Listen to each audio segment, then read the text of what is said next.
जय श्री राधे कृष्णा। हमारे YouTube channel में आप सभी का फिर से स्वागत है। दोस्तों, कल हमने आपको हरिवंश पुराण के 35वें दिन की कथा का श्रवण कराया था। आज हम आपको वंश वृद्धि के लिए हरिवंश पुराण के 36वें दिन की कथा का श्रवण करा रहे हैं, जिसके सुनने मात्र से वंश की वृद्धि होती है, पुत्र संतान की प्राप्ति होती है। किसी भी कारणवश आपके संतान नहीं हो पा रही है, पुत्र संतान की प्राप्ति नहीं हो पा रही है, आपका वंश नहीं बढ़ रहा है, तो पत्नी और पति दोनों मिलकर के इसे सुने।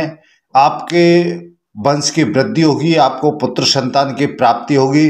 किसी भी कारणवश यदि पत्नी सुनना चाहती हैं तो पत्नी अकेली ही सुन सकती हैं, पति के पास यदि टाइम नहीं है। इसको कथा को बैठ कर के सुने, तभी इसको फल प्राप्त हो, तभी इसका फल प्राप्त होगा। ऐसा नहीं है कि आप सो करके या लेट करके सुने, इसको बैठ करके ही सुने। आपने आराम से एक भाव से इस कथा का श्रवण करें, आपको निश्चित रूप से पुत्र संतान की प्राप्ति होगी। तो दोस्तों, आगे बढ़ने से पहले जो भी नए सदस्य हमारे इस वीडियो को देख रहे हैं, जिन्होंने अभी तक चैनल को सब्सक्राइब नहीं किया है, कृपया वे चैनल को सब्सक्राइब करें, लाइक करें, शेयर करें और बगल में बेल आइकन बटन दबाना ना भूलें, जिससे हम जो भी वीडियो बनाएं उन सभी का नोटिफिकेशन आपके पास में पहुंचे और हमारी सभी वीडियो का आपको लाभ मिले। तो बोलो हरिवंश पुराण की जय, बोलो विष्णु भगवान की जय, बोलो व्यास जी महाराज की जय, बोलो गुरुदेव भगवान की जय।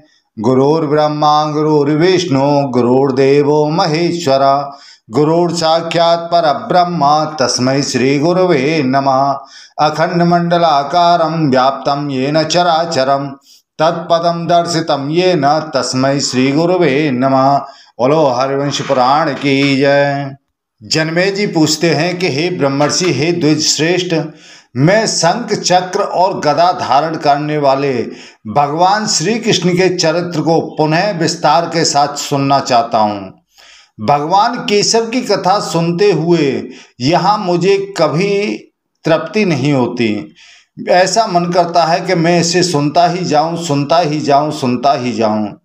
कौन ऐसा पुरुष होगा जो देवादिदेव चक्रपाणि विष्णु हरि के नाम और यश को दिन रात सुनता और उसी में रमण करता हुआ कभी तृप्ति का अनुभव करेगा। भगवान श्री हरि की कथा जो श्रवण है, यही एकमात्र पुरुषार्थ माना गया है। जगत के लिए हंस और डिम्बक की कैसी सम्मति संगठित हुई थी, जो समस्त प्राणियों के सदा ही विस्मय प्रदान करने वाली थी। महामनुष्य दानव विचक्र का युद्ध किस प्रकार हुआ था, सुनने में आया है कि वह उन दोनों का मित्र हो गया था। वे दोनों राजकुमार बल पराक्रम से संपन्न तथा मुनिवर भार्गव के शिष्य थे। कहते हैं कि उन दोनों ने भगवान शंकर से वर प्राप्त किए थे। वे दोनों वीर संपूर्ण अस्त्रों में कुशल थे। तो हे विप्रवर, आपने पहले कहा था कि जगदीश्वर श्री कृष्ण का उन दोनों राजाओं हंस और डिम्बक के साथ बड़ा भारी संग्राम हुआ था। वे दोनों किसके पुत्र होकर उत्पन्न हुए, जिससे उनके साथ महान युद्ध हुआ। सुना है कि विजय की अभिलाषा रखने वाले दानव विचक्र के पास युद्ध के लिए 88,000 वेगशाली दानवों की सेना थी। वे सब के सब दानव तीखे शूल धारण करते थे। दानव विचक्र दुर्जय वीर था। वह युद्ध की इच्छा से यादवों की त्रुटि या दुर्बलता देखा करता था। देवताओं और असुरों के महायुद्ध में वह देवताओं पर विजय पाता था और भगवान श्री कृष्ण उसके वध के लिए सदा प्रयत्नशील रहते थे। तब वैशंपायन जी कहते हैं कि हे राजन, साल्व देश में ब्रह्मदत्त नाम से प्रसिद्ध एक श्रेष्ठ राजा राज्य करते थे। उनका हृदय बड़ा ही पवित्र था। वे संपूर्ण भूतों पर दया भाव बनाए रखते थे, सदा पंचजन्य का अनुष्ठान करते और मन तथा इंद्रियों को वश में रखते थे। वे ब्रह्मवेत्ता और वेदवेत्ता थे तथा सदा यज्ञ के अनुष्ठान करने में लगे ही रहते थे। राजा ब्रह्मदत्त सबके लिए कल्याणकारी थे। जैसे स्वर्ग में इंद्र सची के साथ आनंद पूर्वक हुई वहां पर रहते थे, उसी प्रकार राजा ब्रह्मदत्त उन दोनों पत्नियों के साथ अपनी पत्नियों के साथ सदा आनंद मग्न रहते थे। राजा के एक श्रेष्ठ ब्राह्मण मित्र थे जिनका नाम था मित्रशय।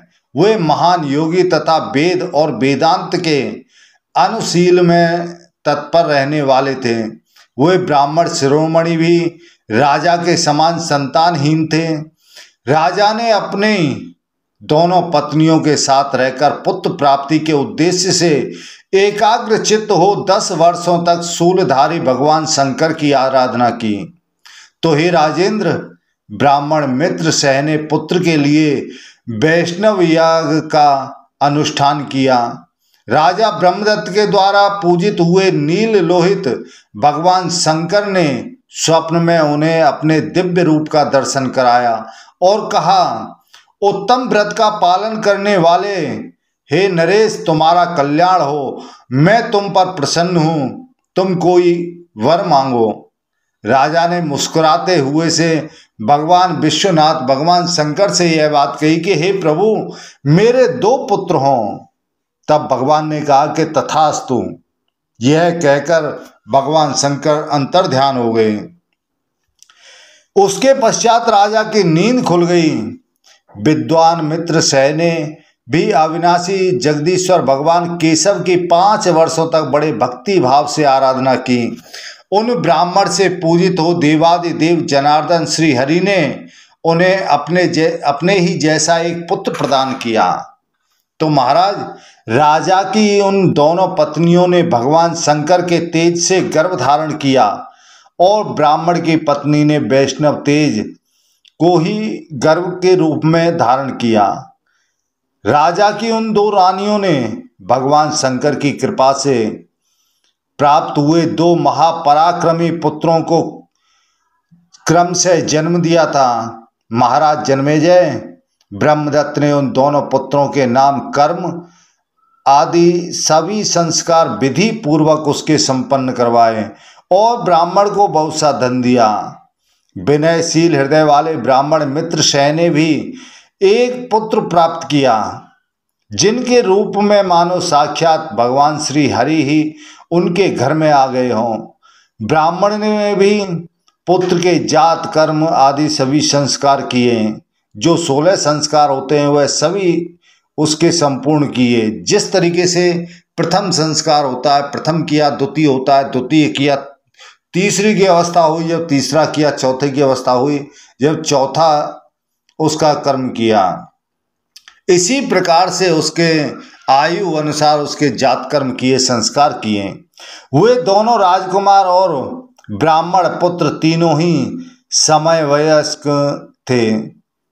उन्होंने संपूर्ण वेदों का अध्ययन करके आन्वीक्षिकी विद्या यानी वेदांत आदि सभी की विद्या का अनुशीलन करने के पश्चात में धनुर्वेद तथा संपूर्ण अस्त्रों के ज्ञान में निपुणता प्राप्त की। ज्येष्ठ राजकुमार का नाम हंस था और उससे छोटा डिम्बक नाम से प्रसिद्ध हुआ। तो हे राजन, ब्राह्मण पुत्र का नाम जनार्दन रखा गया था। वे सभी कुमार एक दूसरे के प्रति मित्र भाव रखते थे। तब वैशंपायन जी कहते हैं कि हे नृपश्रेष्ठ, राजकुमार हंस और डिम्बक भगवान शंकर के अपने अंश से उत्पन्न और परम बुद्धिमान थे। उन दोनों ने तपस्या करने का विचार किया। हिमालय के पास जाकर वायु और जल का आहार करते हुए वो दोनों एकाग्र चित्त और संयम चित्त से होकर के मन में यह संकल्प लेकर के हमें दिव्य पराक्रम और अस्त्र प्राप्त हो जाएं, कल्याणकारी कष्टहारी नीलकंठ भगवान उमापति की प्रसन्नता के उद्देश्य से सानंद उन दोनों ने तपस्या करनी प्रारंभ की। वे दिन रात भगवान शंकर की हर सर्व शिवानंद नीलगिरी उमापते वृषभ विरूपाक्ष हर्यस जगतपते भक्ति प्रिय गिरीश ईश वासुदेव शिव अच्युत सद्योग महादेव देव अंतर्यामी रूप से हृदय गुहा में शयन करने वाले भूत भावन देवेश्वर, ये सभी भगवान शिव के नाम हैं। उनको देख लेकर के कहने लगे कि आपको हमारा नमस्कार है। इन सभी रूप से भगवान के नामों का नित्य निरंतर कल्याणकारी भगवान भव की यानी शंकर की स्तुति करते हुए उन्हीं भगवान विरूपाक्ष को हृदय में धारण करके सुखपूर्वक तपस्या में लगे रहे। तो हे राजन, उनमें ममता और अहंकार का अभाव हो गया। वे मौन व्रत का आश्रय लेकर उन दिनों 5 वर्ष तक उत्साह पूर्वक तपस्या में लगे रहे। उन दोनों के तप और संयम से भगवान शंकर को बड़ी प्रसन्नता हुई। उन्होंने उन दोनों को अपने स्वरूप का दर्शन दिया। उस समय उनके श्री अंगों पर व्याघ चर्म में वस्त्र शोभा पा रहा था।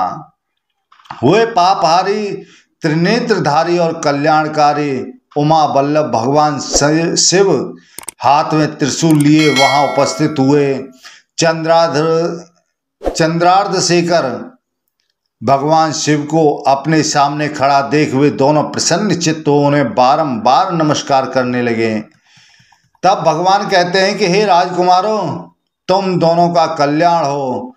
मैं तुमसे प्रसन्न हूँ, तुम्हारी तपस्या से प्रसन्न हूँ। तुम कोई ऐसा वर मांगो, तुम्हारी जैसी इच्छा हो, जो तुम्हारी पूर्ण हो जाए।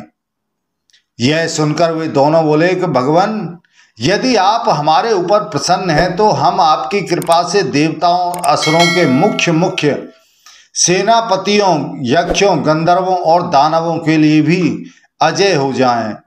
सर्वात्मन, यही हम दोनों का पहला वर है। हमारा दूसरा वर यह है कि हमारे पास सभी भयंकर अस्त्रों का संग्रह हो। जो भी सभी भयंकर अस्त्र हैं, जैसे महेश्वरास्त्र, रौद्रास्त्र, महानास्त्र, ब्रह्मशिर नामक अस्त्र, ये सभी हमें उपलब्ध हो जाएं। अवेद्य कवच, दिव्य कवच और अच्छेद धनुष और परशु, ये सदा हमें रक्षा के लिए सुलभ हों। युद्ध में आपके दो भूत हमारी सहायता के लिए हमेशा तत्पर रहा करें। तब देवेश्वर हरि ने ब्रह्मा शंकर जी ने कहा कि ऐसा ही होगा, तथास्तु। यह कहकर के वहां से अंतर ध्यान हो गए। तदनंतर बल और पराक्रम से संपन्न हंस और डिम्बक संपूर्ण अस्त्रों के ज्ञाता, अस्त्र शस्त्रों के संचय से युक्त धनुर्धर एवं अत्यंत बलवान हो गए। कवच बांधकर वे दोनों वीर जब युद्ध में खड़े होते, उस समय देवता और दानवों के लिए भी उन्हें जीतना असंभव हो जाता था। शंकर में उन दोनों की बहुत ही बड़ी भक्ति थी। वे महादेव जी के लिए नित्य उत्सव रचाते थे, अनेक प्रकार से उनकी पूजा करते थे, भक्ति भाव से उनकी पूजा करते थे और उनकी जो भस्म थी वो लगा करके बड़े खुश होते थे। ललाट में त्रिपुंड लगाते थे और सदा सिर पर जटाएं धारण करते रहते थे। जिस प्रकार से शंकर का रूप था, रुद्राक्ष धारण किए हुए, नाग धारण किए हुए, भस्म लगा करके, इसी प्रकार से वे दोनों रहने लगे। तदनंतर उन दोनों ने, बलवान वीरों ने अपने घर जाकर पिता के चरण पकड़े। पिता के सखा मित्र सह के पैर छुए और माता के चरणों में प्रणाम किया।